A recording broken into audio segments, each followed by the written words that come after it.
Welcome to Mr. Criminology, where we share for you to learn and succeed.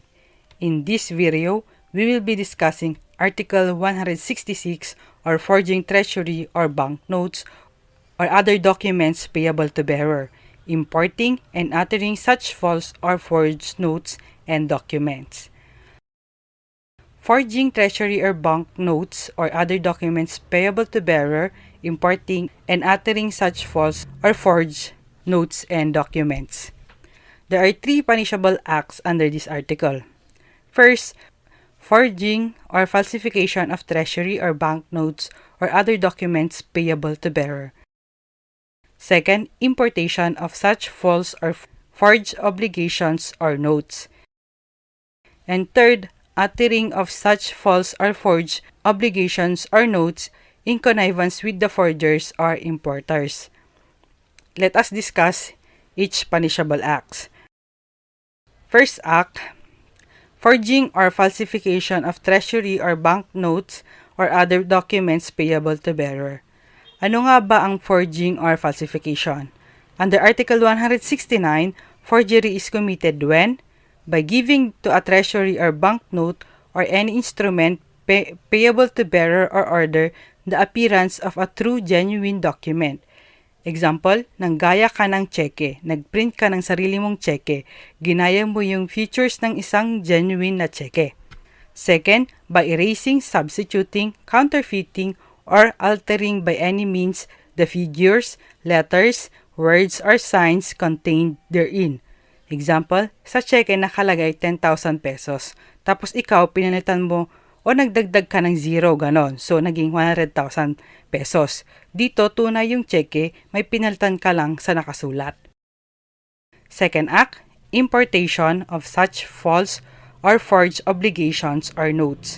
Dito naman, sa ibang bansa ginawa yung forged or false obligation or notes.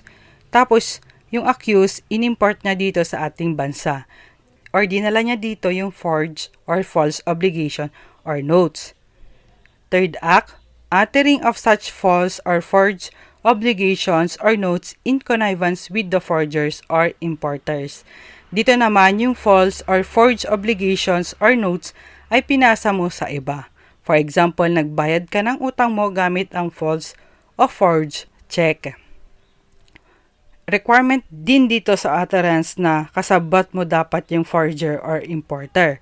Paano pag hindi, pero alam mong forged or false yung obligation?